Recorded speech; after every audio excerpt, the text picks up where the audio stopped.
vespre. Celebrem avui este homenatge commemorant encara el nostre 40 aniversari a la figura de l'insigne escriptor alcoià Juan Gil Albert, o Joan Gil Albert, primer president d'este Consell Valencià de Cultura. I agraïsc especialment la presència i participació de tots vostès, així com sempre del personal de la casa. I particularment del conseller Amando García, que va tindre el privilegi de coincidir amb ell i nosaltres avui el privilegi de que esté en nosaltres. Moltes gràcies. Es va commemorar el centenari del naixement de Gil Albert en 2004 i en aquest motiu es publicava el llibre de José Carlos Rovira, anem parlant del primer de la col·lecció Els nostres presidents, del qual s'han conservat alguns exemplars. I em propose, en breu, reeditar-ne més. Un homenatge que em permet fer el propi a un dels dos generosos experts que ens acompanyen, el professor i poeta Jaime Siles, Premi Internacional de Poesia Iberoamericana Reina Sofía. Enhorabona, professor i amic. Dos homenatges, en un homenatge fem dos. Encara que vaig saber del discret retorn de Gil Albert a l'Espanya després de l'exili a França, Mèxic i Argentina, fins i tot abans que jo nasquera, vaig cultivar la meva admiració per aquells intel·lectuals republicans dels quals ell va formar part durant el meu antifranquisme estudiantil i militant. Premi de les Lletres del País Valencià, 1982, vaig saludar la valentia de dedicar en 1983 el seu nom a l'Institut d'Estudis Alacantins, des d'aleshores Centre Cultural Gil Albert, per la direcció del qual va passar el nostre company Joaquín Santo. 2 anys més tard, Gil Albert va acceptar la responsabilitat de presidir este Consell Valencià de Cultura amb la confiança de Ciprià Siscar i l'encàrrec de Joan Lerma, la companyia dels quals ens dignifica en este acte. Moltes gràcies per estar amb nosaltres.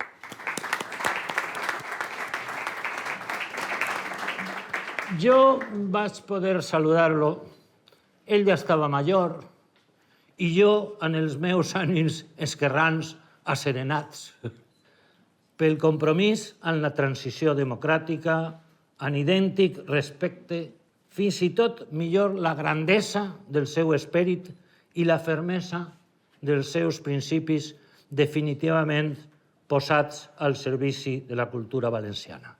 El primer informe que se va aprobar en esta casa va ser el del Pleno de julio de 1986, relativo al anteproyecto de la Ley para la Organización de las Bibliotecas de la Comunidad Valenciana, querido director del Alfonso el Magnánime, querido Miquel Nadal, y la creación del Instituto Valenciano de Economía y del IBAM.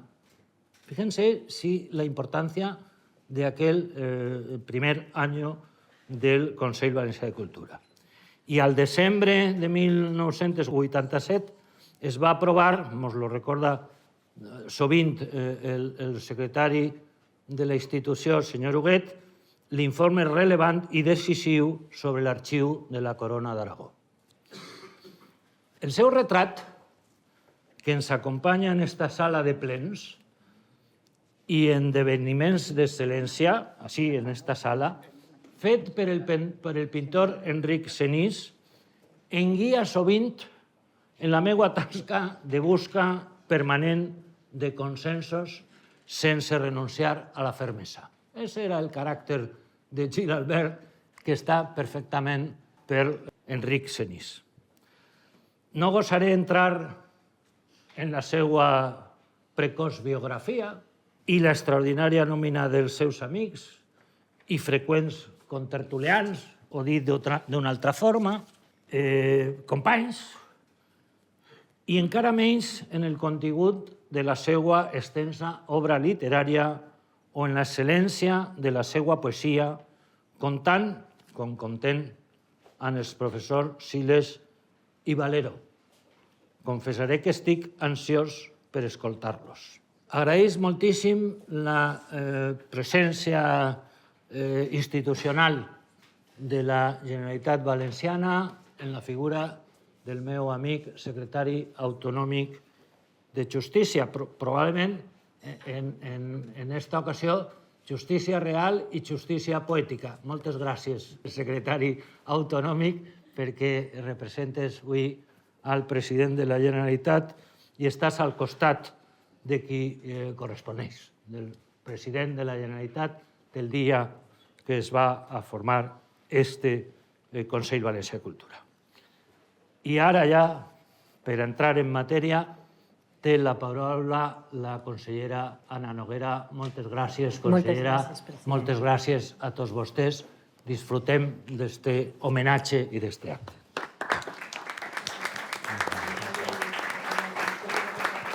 Moltes gràcies, bona vesprada, benvinguts tots i totes a este acte que volem que siga un homenatge sincer, agradable, emotiu a Juan Gil Albert, a quien fue el primer presidente de esta institución, del Consell Valencià de Cultura, y que tomó posesión en enero de 1996, hace ahora 40 años.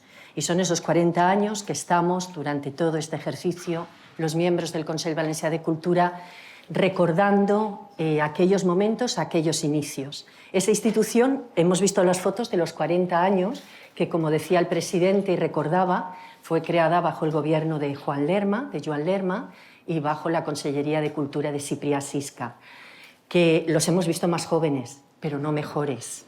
Podemos dar fe que están aquí.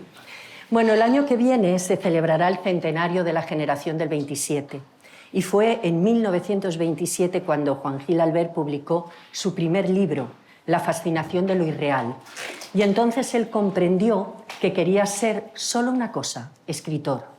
Ser un escritor comprometido siempre con su época, con la sociedad en la que vivió y con la institución que tan dignamente representó. Trabajó en la Alianza de Intelectuales para la Defensa de la Cultura. Su casa de Valencia fue un lugar de encuentro de numerosos intelectuales españoles.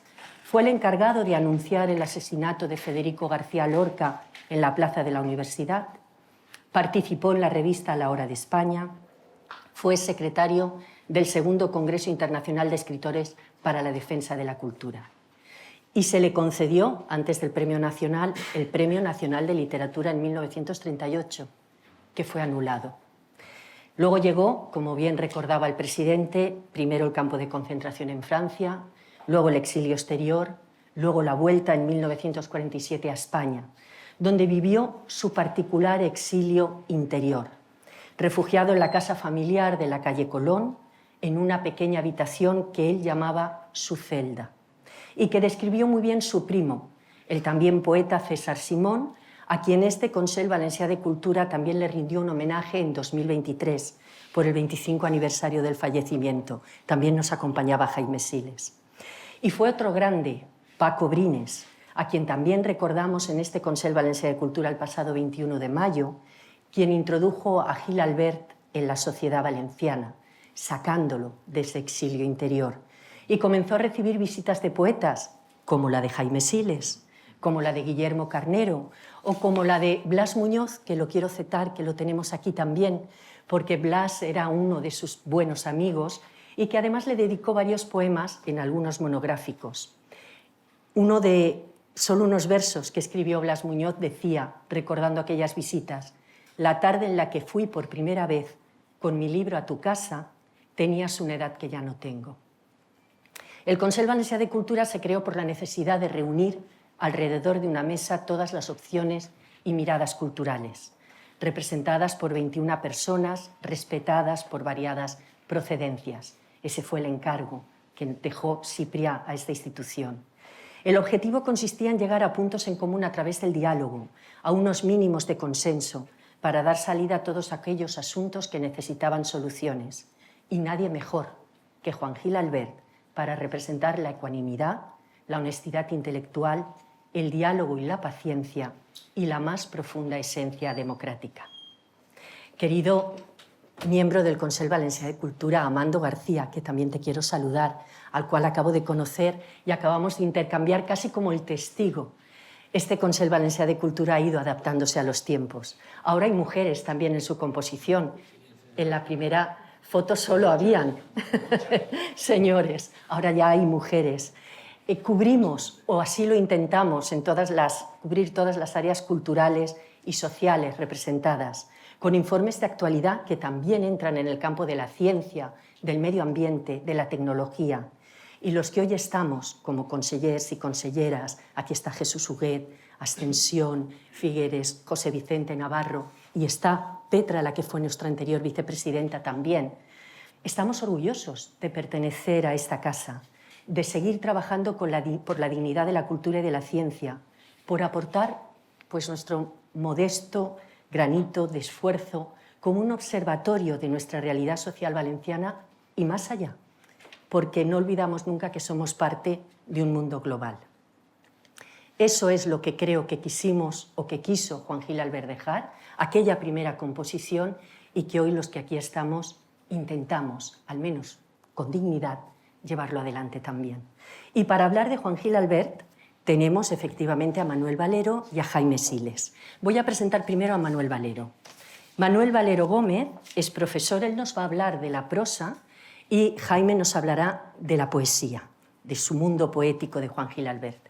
Manuel Valero Gómez es profesor, crítico literario y poeta, doctor en Filología Hispánica por la Universidad de Granada, ha impartido docencia en distintas universidades españolas e internacionales.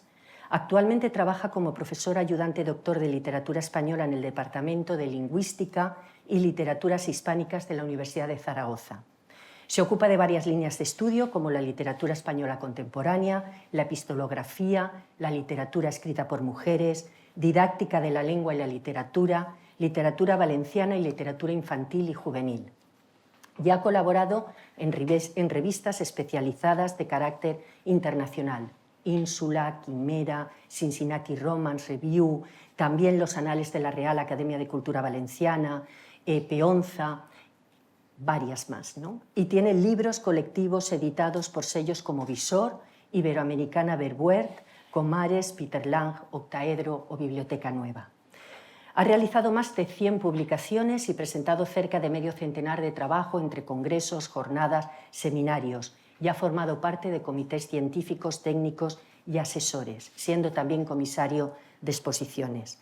Pero nos interesa su estudio sobre Juan Gil Albert, porque de ahí destacan sus monografías y, sobre todo, la poesía española del siglo XX, que recibió el premio Gerardo Diego de Investigación Literaria y que supuso la culminación de todo un trabajo de casi una década sobre Juan Gil Albert. Yo creo que contamos con uno de los mejores conocedores de la prosa y del trabajo de nuestro primer presidente del Consell. Tuya es la palabra, Manuel. Muchas gracias, Ana Noguera. Gracias.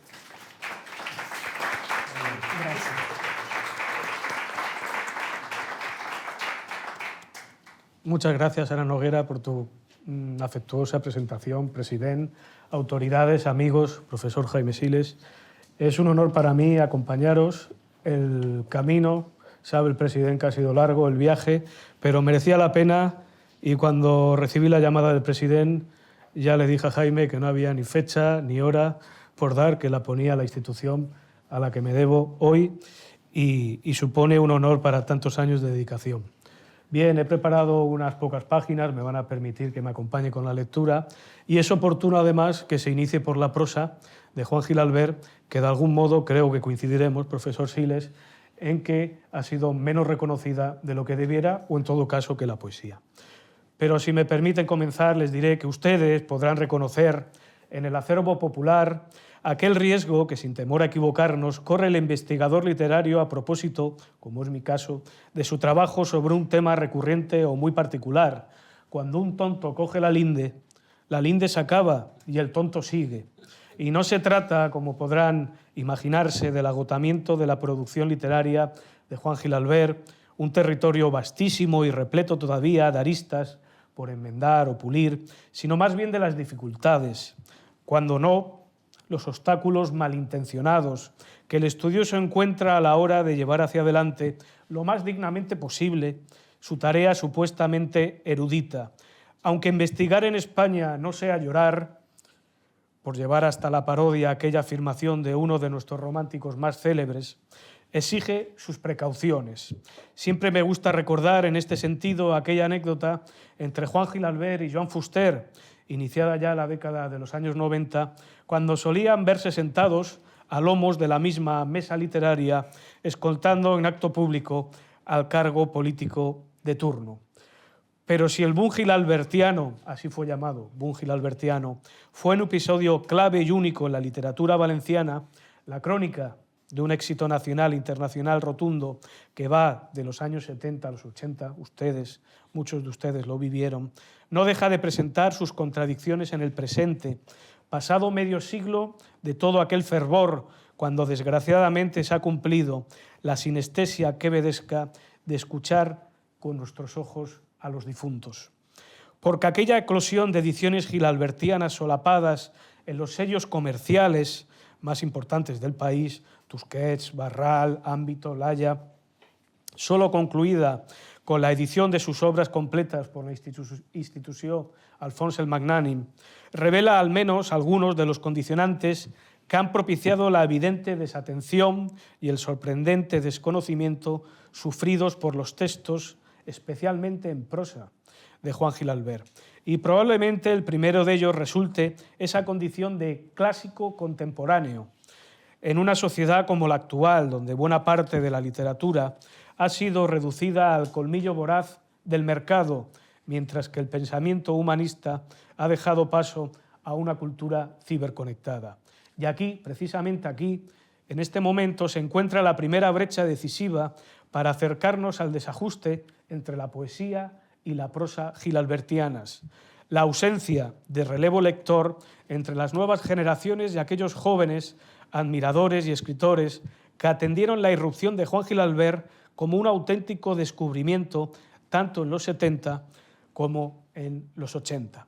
Sin embargo, dejamos constancia del esfuerzo depositado en reediciones y novedades recientes, como es el caso de Tobello del Amor, que fue reeditada en 2023 con prólogo de Luis Antonio de Villena, los inéditos Un arte de vivir, de 2017, en Renacimiento, o una traducción al francés de Heraclés, que fue traducida o publicada en 2008.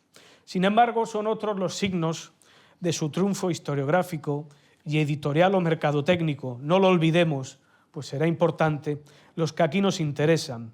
Según hemos dicho en diferentes lugares de la bibliografía gilalbertiana, Gil Albert fue recuperado, y no cuestionamos los límites del término, siempre una verdad a medias o una mentira con algo de verdad, tal y como él mismo quiso ser leído, que resulta tanto como afirmar que, 1, Juan Gil Albert se piensa a sí mismo en la historiografía literaria tradicional, y 2, para reordenar su comienzo literario con el objeto de incorporarse a la generación del 36, pues andaba en plena construcción a mediados de los 60, justo al final del exilio interior de nuestro escritor.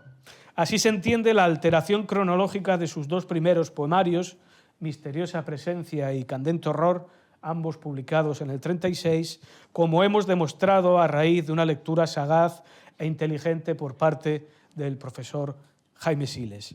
Del mismo modo que explica la modificación de su fecha de nacimiento, porque hasta hace relativamente poco figuraba el año 1906 en lugar de 1904. Pese a todo, la crítica gilalbertiana, y la no gilalbertiana también, se resiste a incorporar las evidencias de la investigación científica, una rémora de nuestra especialidad sobre la que se extendió suficientemente el profesor Gutiérrez Ordóñez en una conocida conferencia, obviando una ética estética que admite una lógica más coherente para su propio historial literario que el simple acomodo al contexto historiográfico y la estación sin salida posible de las generaciones literarias. Y la prosa de Juan Gil Albert, precaria en su estudio e incomprendida en la lectura, juega un papel determinante en todo este proceso. Parece evidente que Gil Albert fue recuperado como poeta, impulsado por un grupo precisamente de jóvenes de la promoción del 70, principalmente valencianos, lo hemos dicho, Jaime Siles, Carnero, Pedro J. de la Peña, Ricardo Belveser, Genaro Talens, etc., en quienes dejó una profunda huella la antología Fuentes de la Constancia, aparecida en el año 1972, gracias al sello Llibres de Sinera y su colección Ognos, pero también será cierto considerar que a partir de este declarado y reconocido magisterio poético se desencadenará un impulso editorial imparable en la edición y sobre todo reedición de su prosa. Ya sea recuperando aquellos títulos tímidamente publicados entre su doméstica colección, se llamaba Mis cosechas y aparecieron Contra el cine, La trama inextricable, Intento de una catalogación valenciana, también aquellas revistas permisivas con su situación de voluntaria reclusión, Caracola, de Málaga, La Valenciana La Caña Gris o incluso Cuadernos hispanoamericanos, como desempolvando los originales dormidos durante años el sueño de los justos en un cajón del exilio interior, por ejemplo, les sonará Crónica General, Los días están contados, Breviarium Vitae, etc., Juan Gil Albert copa en unos pocos años los escaparates de las librerías, los suplementos literarios y revistas especializadas, así como las actividades y premios literarios de todo el país. Pensemos que en el arco temporal que va desde el año 74 al año 79, publica nada más y nada menos que cerca de una veintena de libros, buena parte de ellos, por cierto, un dato no menor para nuestra cuestión, en prosa.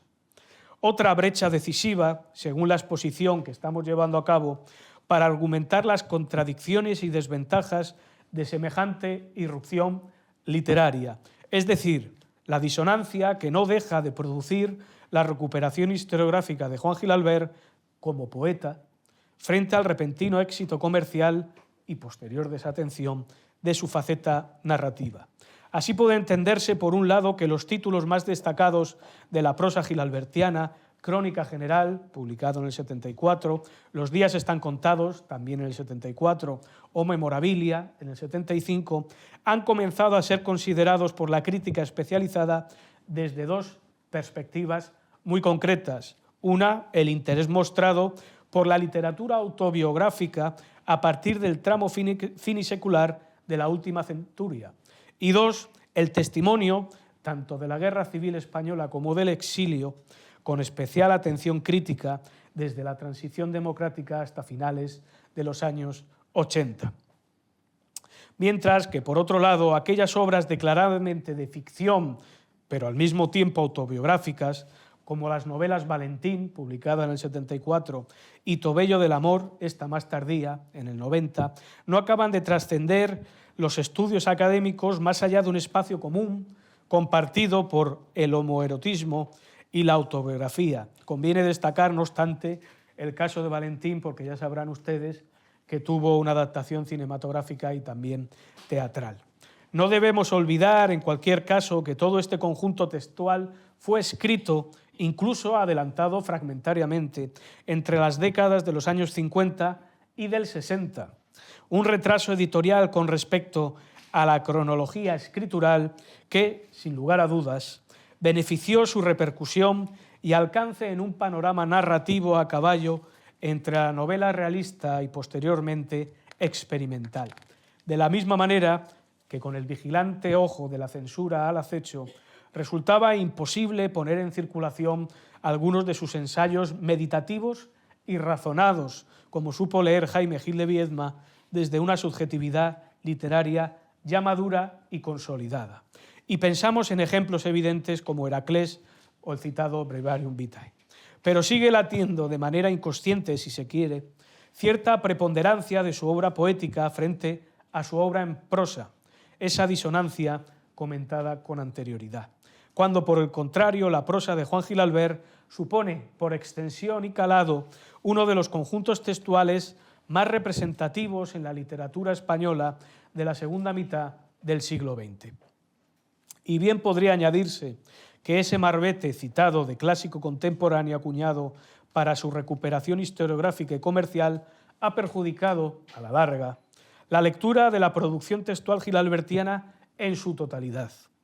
Más allá de la norma literaria moderna que hoy nos obliga a dividir la noción de literatura en unos determinados géneros literarios, hablamos de esa perspectiva precisamente clásica, sus raíces grecolatinas, a partir de la cual configura su historial literario de una manera unitaria. Una polémica que nuevamente responde a la última epistemología literaria, donde tanto la crítica como el mercado editorial exigen hoy más que nunca esa lectura esencial y veraz como correspondencia entre un sujeto literario y su autor, ya convertido en marca o reducto del plusvalor. ¿Y qué otra cosa, nos preguntamos, es la literatura, ese ámbito que parece aprendido desde siempre, sino la representación de un sujeto ficticio e imposible sobre el espesor ideológico y la materialidad textual? Esta cuestión responde en gran medida a la interpretación de la prosa de Gilalbert como una narrativa interna y complementaria a su propia recuperación historiográfica, es decir, la historia personal de ese éxito normativo, la crónica íntima de una biografía que ha sabido imponerse a las dificultades: homosexualidad, guerra, exilio exterior, exilio interior, etc.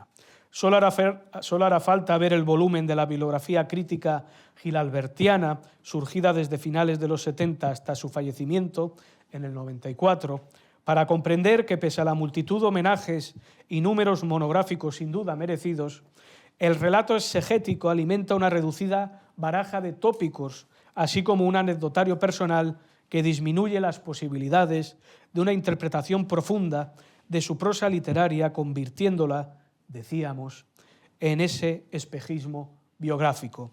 Y una vez terminadas las posibilidades biográficas de un escritor, ya será sabido por todos, la historiografía literaria tradicional nos ofrece la tentación de cerrar el capítulo de la popularidad o de la novedad. Quizá por estos mismos motivos, el epistolario de Juan Gilalbert parece el único campo de interés y de estudio posible en estos momentos. Y vamos concluyendo, pero no quisiéramos terminar estas palabras sin señalar una conclusión que vendría a resumir todas estas consideraciones contra una lectura historiográfica de Juan Gilalbert y concretamente de su prosa literaria. Si hemos leído la producción literaria de Juan Gilalbert según Juan Gilalbert quiso que la leyéramos, significa, del mismo modo, que hemos comenzado este recorrido por el final de su historial, y por eso me congratula que hoy hayamos invertido los términos.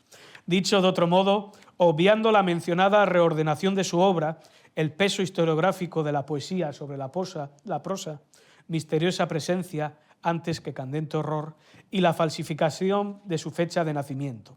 Insistimos en ello, desde la consolidación de un sujeto literario a partir probablemente de las ilusiones que transgrede los géneros literarios.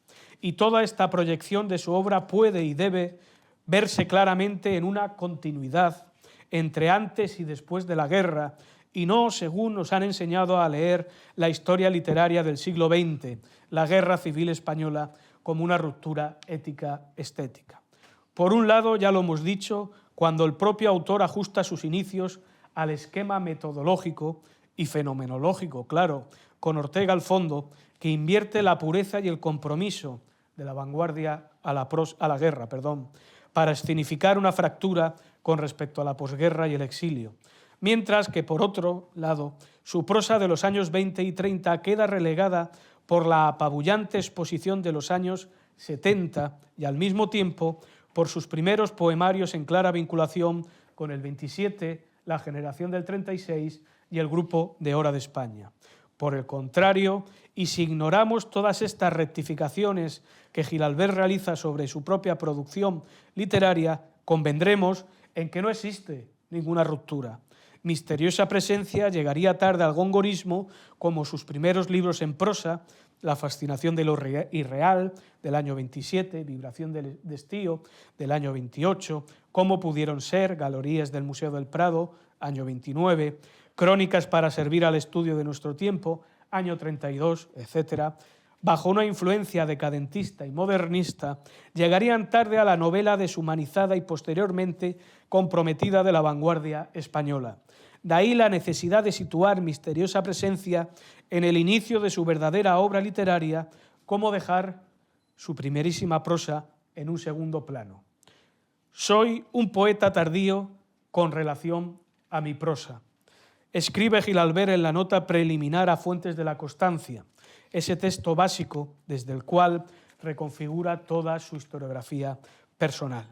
Como venimos sosteniendo a lo largo del tiempo, las prosas tituladas A los sombreros de mi madre y otras elegías esconden ese proceso de rectificación en continuidad que lleva a cabo Gil-Albert durante sus primeros 15 años de trayectoria literaria, persiguiendo alcanzar la moda predominante y el tren generacional. De la misma manera que extendida sobre la bibliografía gilalbertiana, atendiendo a sus publicaciones en libro, pero también a sus colaboraciones periodísticas y en revistas literarias, la prosa de Juan Gil-Albert no sufre ninguna interrupción.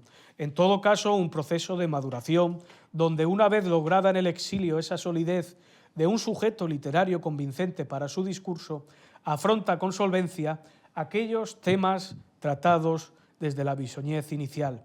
Así puede comprenderse con facilidad el correlato que existe entre muchas de sus publicaciones en un extremo y otro de su historial literario. Las entregas de crónicas para servir al estudio de nuestro tiempo están vinculadas a algunos pasajes célebres de Crónica General, como pudieron ser Galerías del Museo del Prado a intento de una catalogación valenciana. Su temprana preocupación por el cinematógrafo, dispersa en publicaciones periódicas, se concretará en Contra el cine, y la sensualidad modernista de la fascinación de lo irreal y vibración de estío será templada en las novelas Valentín y Tobello o del amor. En resumidas cuentas, y volviendo al inicio de estas palabras, la moraleja del dicho popular propuesto no sería tanto reflejar la torpeza o terquedad investigadoras de quien sigue a pie juntillas la linde de un tema aparentemente agotado, en este caso la obra de Juan Gil-Albert, sino la perseverancia de quien encuentra una tierra fértil e inexplorada allí donde se pensaba irremediablemente baldía. Y ya serán ustedes, en todo caso, quienes juzguen el camino seguido por el tonto en cuestión. Muchas gracias.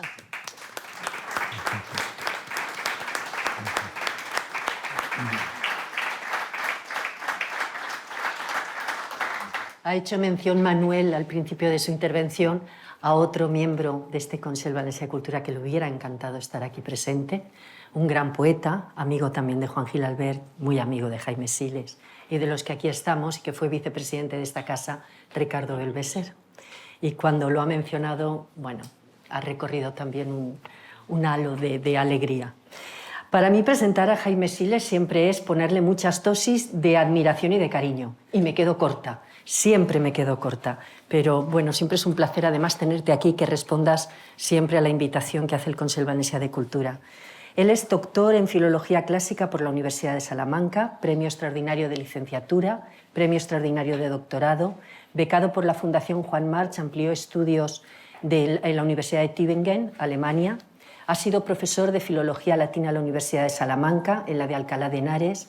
En 1983 obtuvo la cátedra de Filología Latina de la Universidad de La Laguna, en Tenerife, y ese mismo año fue nombrado director del Instituto Español de Cultura en Viena y agregado cultural en la Embajada de España en Austria. Catedrático honorario de la Universidad de Viena, profesor invitado de universidades Graz, Salzburg, Bérgamo, Berna, Turín, Ginebra, y podría seguir. Actualmente es catedrático emérito de Filología Latina de la Universidad de Valencia. Ha sido asesor de cultura en la representación permanente de España ante la Oficina de la Organización de Naciones Unidas, presidente de la Sociedad Española de Estudios Clásicos. Es hijo predilecto de la ciudad de Valencia, doctor honoris causa por la Universidad de Clermont-Ferrand, y ha obtenido innumerables premios, entre otros el Premio Ognos de la Crítica Nacional, el Internacional Loeb de Poesía, el Internacional de la generación del 27, el Nacional de Poesía de José Hierro, el Internacional de Poesía Ciudad de Torrevieja, Internacional de Poesía de Jaime de Gil de Viedma, el Teresa de Ávila, el de las Letras Valencianas, el UNESCO España, el Premio Internacional de Poesía Federico García Lorca. Voy saltándome algunos, ¿eh? Y recientemente, como decía, recordaba el presidente, el pasado 27 de mayo, el Premio Reina Sofía de Poesía Iberoamericana al conjunto de su obra. Pues es todo un honor siempre tenerlo aquí con nosotros. Gracias, Jaime. Gracias a ti. Gracias a ti. De verdad. Bueno, buenas tardes. Muchas gracias a los presentes, porque es una hora con una temperatura bastante dura. Entonces, pues por una gran fidelidad por parte de todos los asistentes al Consejo de Cultura y a nuestro admirado y querido Juan Gil-Albert. Para mí es siempre, en fin, un placer y un honor estar aquí, Ana, tú lo sabes. Y además agradezco mucho que el Consejo de Cultura Valenciana no olvide a sus poetas, porque además de todos los que has invitado, hemos hecho aquí un homenaje a Vicente A. También, hace unos años. también. Y vino su familia, Sí, exiliada en México, también estuvo aquí, ¿no? Sí, sí. O sea que siempre soy muy sensible a la poesía y yo lo agradezco. El que estemos reunidos hoy aquí en parte se debe a este tomo que ha publicado Canelobre, que se ha publicado en el Instituto de Cultura Juan Gil-Albert, que lo organizó el profesor Manuel Valero Gómez, que es muy bonito por el material también gráfico de fotos juveniles de Juan y tal, tomo magnífico. Y hubiésemos querido presentarlo hoy, pero bueno, no ha sido posible y lo hemos sustituido con la intervención del profesor Manuel Valero. Como han visto ustedes, es un gran especialista en la obra gilalbertiana y yo tendré una breve intervención porque en Juan hay dos cosas muy importantes. El prosista, desde luego, el poeta también, pero yo sigo siendo muy fiel a la persona. La persona no está escrita la obra.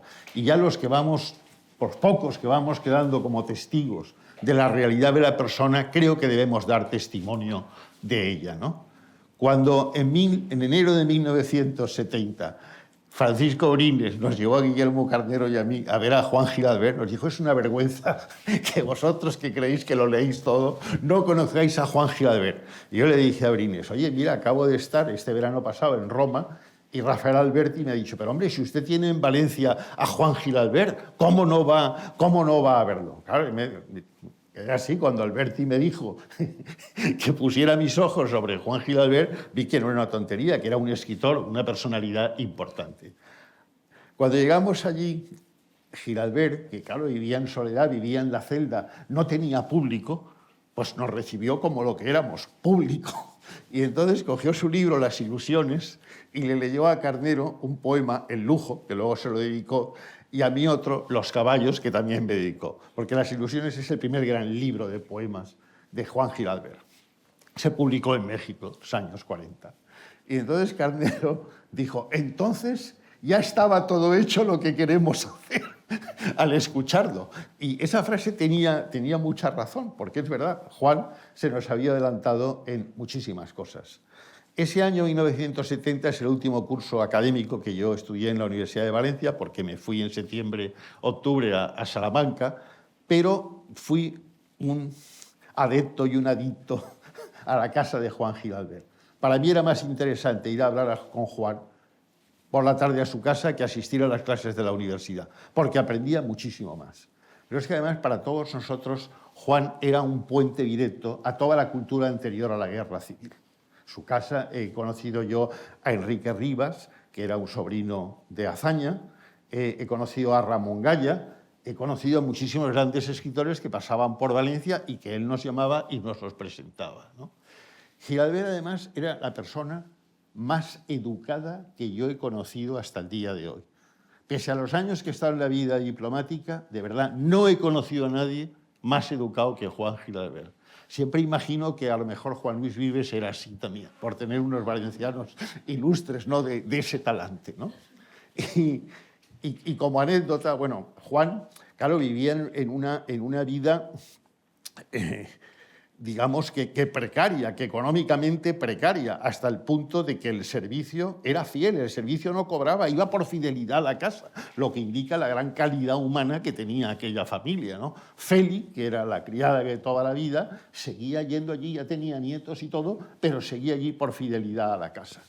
Y luego, claro, Juan, que tenía unos jerseys muy bonitos, los zapatos muy bonitos, los pantalones, iba vestido y la moda le cogía. No es que él estuviera la moda, sino que la moda iba girando y lo cogía, de manera que siempre, de alguna manera u otra, estaba en la moda. Y como prueba clara, creo yo, de la educación de Juan, es que solo se le oyó un taco en toda su vida. Fue un día famoso, el 23 de febrero de 1981, que dijo: «Coño, son incorregibles». Esa es la única palabrota que se ha escuchado a Juan Giralbert en su vida. Y luego, tú has citado muy bien lo del Nacional de Literatura, que es un hecho triste porque, en efecto, le dan a Juan, que bueno, es un gran colaborador de Hora de España, la revista más importante que ha habido en toda la Guerra Civil y que se edita en Valencia, y los alemanes la han reeditado después por la importancia histórica que tiene, y le dan el Nacional de Literatura. Pero llaman entonces al subsecretario de Educación y Cultura, que era don Wenceslao Rosell. Wenceslao Rosell era un catedrático de Derecho romano muy importante, una figura que había traducido a Karl Marx. Entera la traducción de Karl Marx en español la había dicho don Wenceslao Rosell, pero era muy sectario. Y entonces preguntó: ¿es de nuestro partido? Y Giralbert no tenía. Giralbert era próximo a Izquierda Republicana de hazaña, pero ese era más o menos su partido, como era el de casi todo el 27, el de Lorca, si exceptuamos a Alberti, que era Partido Comunista, los demás casi todos eran de Izquierda Republicana. Y dijeron: no, entonces no, pues que se lo den al siguiente en votación. Y le quitan el Nacional de Literatura. Claro, duro. Pero él no se quejaba de eso, como no se quejó después, cuando en su máxima inocencia, en el año 49, cuando vuelve del exilio, o en el 50, se presenta con un libro de poemas al premio de la Diputación. Y el jurado, que eran gente decente, por lo menos sabían literatura, quiero decir, le dan el premio. Pero cuando abren la plica se ponen a temblar y también se lo quitan. Que Juan es un equilibrio ideológico máximo que ha habido en este país, porque ha sufrido tiros de todos los frentes, ¿no? Pero luego era un gran conversador, era una maravilla escucharle, y era una persona culta. Él hubiese querido ser diplomático, sabía muy bien francés, inglés también, no tanto, pero sabía también, y leía sobre todo a los memorialistas franceses, que eran la gran influencia que hay en su prosa. Nosotros, como ha dicho Manuel Valero muy bien, me refiero a mi generación, pues claro, vimos que muerto Miguel Hernández y muerto Zorín y muerto Gabriel Miró, lo que teníamos en Valencia para hacernos fuertes era una figura como Juan. Y entonces la rescatamos. Y es verdad que la rescatamos sobre todo como poeta, y esto también es interesante. Yo, cuando me sumergí en su mundo y en sus libros, le dije: oye, Juan, aquí hay una cosa muy rara en tu obra, y es por eso tuve que hacer ese estudio. Tú eres un ornitorrinco de la literatura, porque esta cosa aquí, esto no es la evolución lógica de la literatura española. En efecto, él había falseado su propia evolución antes de la guerra, porque se había dado cuenta de que él, que había empezado como prosista y se había considerado y había perfilado su vida y proyectado su vida como prosista, a partir de Valle Inclán sobre todo, y de Miró y de Azorín, se encuentra con que en ese momento la novela española está desplazada por la poesía, por la gran eclosión de las vanguardias y del 27 primero, y por la novela intelectual que los discípulos de Ortega hacen desde la revista Occidente. Como él no entra ni en una ni en otra, tiene que inventarse, como has dicho tú muy bien. Y entonces lo que altera es, cuando recogen la poesía completa aquí, lo que alteran, no en esta edición sino en todas, es el orden de aparición de los libros. Entonces yo fui a buscar las primeras ediciones y me di cuenta de que estaban al revés. Claro, que eso no podía funcionar, esa evolución así, sino que estaba alterada con un sentido historiográfico por su parte muy claro, que él veía que no tenía tiempo de entrar en una generación cerrada como era la del 27, pero a lo mejor podía llegar a la del 36. Y por eso publica los sonetos gongorinos de misteriosa presencia que publica Manuel Altolaguirre en Madrid, en la misma colección que sale el libro de El rayo que no cesa de Miguel Hernández, ¿no? Pero el gran momento de él es en la Guerra Civil, cuando Valencia es capital de la República y se celebra la Alianza de Intelectuales Antifascistas, se reúne aquí y cuando tiene lugar, claro, el gran Congreso por la Libertad de la Cultura. Ese es el gran momento, entre otras cosas porque que hablase en francés e inglés había muy poca gente. Estaba Juan en las fotos que hay del ayuntamiento, está él en todas. Incluso hay una película que se puede ver que está Juan también en acción, ¿no? Un reportaje de la época. De manera que Juan, cuando se va al exilio, porque en eso es un hombre, es una persona moral, absolutamente moral, y va al exilio y cruza la frontera y está en el campo de concentración en una tienda de campaña con milicianos, abre el petate que lleva y saca una foto en que está su madre y sus hermanas de largo, su madre tocando el piano y sus dos hermanas vestidas de largo con trajes de noche al lado. Y el miliciano que hay al lado le dice con mucha razón: chico, tú te has equivocado de bando. Claro, porque para el miliciano Gilader se había equivocado de bando. Pero cuando ellos ya se puede salir de España y llega a Hispanoamérica y empieza ese largo periplo por Argentina y por México, y en México es secretario de Octavio Paz y de la revista Taller, y allí desempeña él una gran labor. Octavio Paz siempre ha hablado maravillas de Juan Giralbert, y Elena Garro, su primera mujer, también. Él ahí encuentra un caldo de cultivo porque está Cernuda, porque está Prados, porque está Altolaguirre, entre otros españoles importantes poetas para él, ¿no? Y ahí es donde él, sobre todo, digamos que se encuentra su voz como poeta. Y es a partir de la poesía de Luis Cernuda. Porque la poesía de Luis Cernuda, al separarse de la del 27, al no escribir, digamos, con métrica clásica, ni mostrar una maestría y un virtuosismo como existe incluso en Miguel Hernández o en Guillén o en Alberti o en Lorca, al Cernuda cambiar el código y optar por la lengua coloquial como existe en la poesía inglesa, le abre a Juan una posibilidad de discurso poético distinto al del 27 y distinto al del 36. Y entonces el prosista que es Juan, con todo lo que sabe de la prosa, puede aprovechar lo que sabe de la prosa y al mismo tiempo, como poeta, hacer un discurso poético que yo he titulado alguna vez como el lirismo narrativo de Juan Giralbert. Dentro de esos poemas de Juan Giralbert del exilio, yo creo que hay uno, vamos, que es de los grandes poemas españoles de la posguerra, ¿no?, que es A las hierbas de España. Él está exiliado y empieza a pensar cómo serían las hierbas, una cosa tan humilde y modesta como las hierbas en España. Y ese es un gran poema que los hispanoamericanos también admiran muchísimo. Cuando vuelve a España, que vuelve por un tema familiar, no es porque él haya creído que la guerra civil ha terminado, o la posguerra ha terminado, o que se ha acabado la aventura ideológica, no. Vuelve porque su cuñado, Aura, que era un médico importante, sabe que va a morirse, y le escribe y le dice: mira, el único varón que hay con cierta edad para tomar decisiones en la familia eres tú. Vuelve. Entonces Juan vuelve, es una cosa que cuenta en La trama inextricable, que es un gran libro, y vuelve a Valencia, se hace cargo de una familia que está en plena ruina porque tampoco sabe él nada de economía y tiene que ir liquidando sociedades y bienes, enajenando bienes, pero eso le da otra dimensión. Si en el exilio él ha divinizado e idealizado España y toda la montaña de Alcoy, pensando que eso es como Grecia y como vería Grecia Hölderlin, etc., al mismo tiempo que sucede eso, él se da cuenta, al vivir aquí en un exilio interior absoluto, que es testigo de lo que ha habido antes.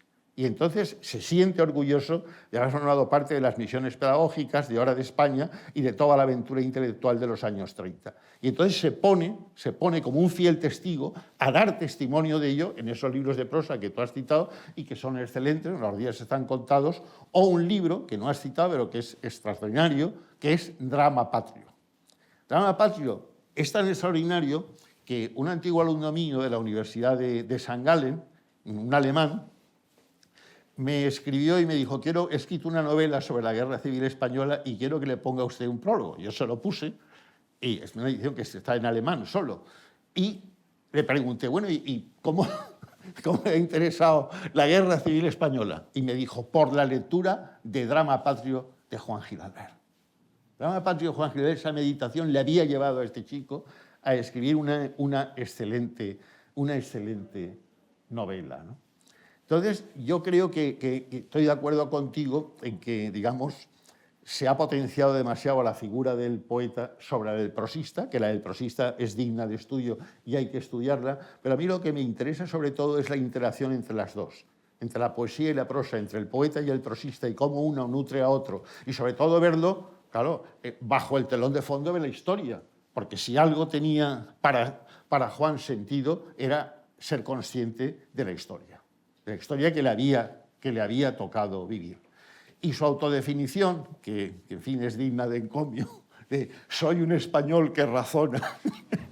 Parece que los españoles no puedan razonar, pero que él se presenta a sí mismo como soy un español que razona, es una divisa, ¿no? Es algo que todos deberíamos hacer nuestro. Todos deberíamos ser españoles que razonan. Muchas gracias.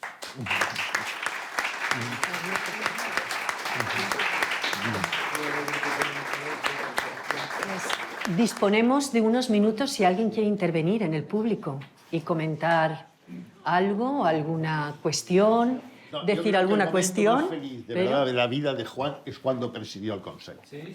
De la vida de Juan Gil Albert, el momento más feliz es cuando presidió el Consejo y se sintió recogido en Valencia por las autoridades y por la realidad. Hasta ese momento había sido lanzado fuera. Pues a mí me gustaría, no sé si el presidente o el conseller que los nombraron... Juan Gil Albert ha estat molt ben definit així i realment nosaltres tinguem contacte amb ell al començament dels anys 80, als anys 80, 81, 82, i tractàrem en tot moment de que tinguera el relleu que mereixia, perquè Juan Gil Albert mereixia un relleu molt important en aquesta comunitat.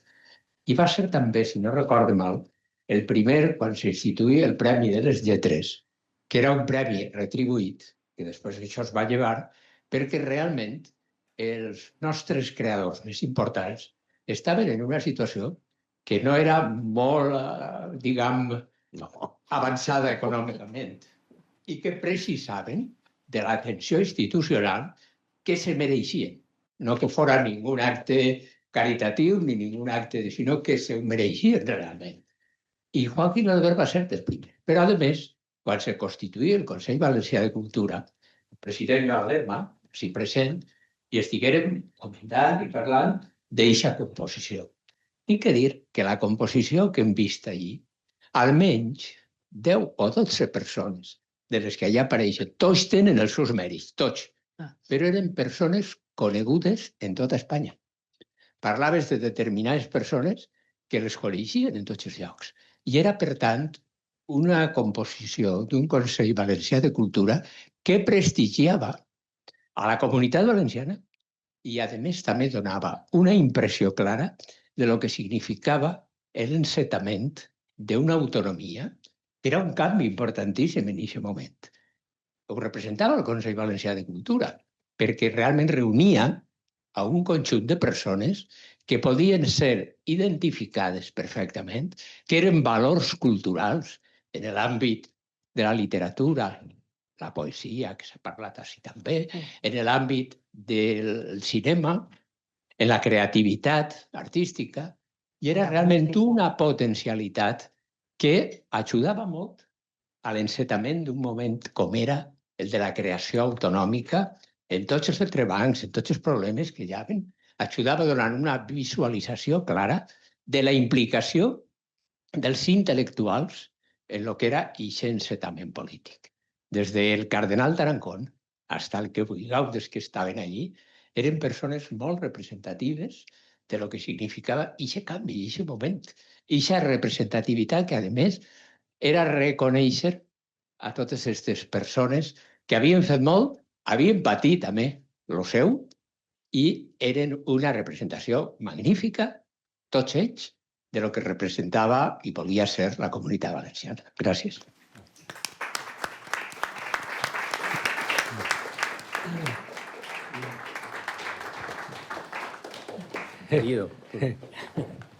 Esto, no sé, he pensado con la intervención de mi querido amigo Cipriano Ciscar, que no sé si estarem a l'altura ara mateix d'eixa herència que hem tingut. Però és un estímul permanent, és una satisfacció trobar-se així avui en aquesta jornada que ha sigut o està sent magnífica i per a mi és un estímul permanent la vostra presència. He demanat al secretari autonòmic que fera la cloenda i m'ha dit que està més còmode si la faig jo.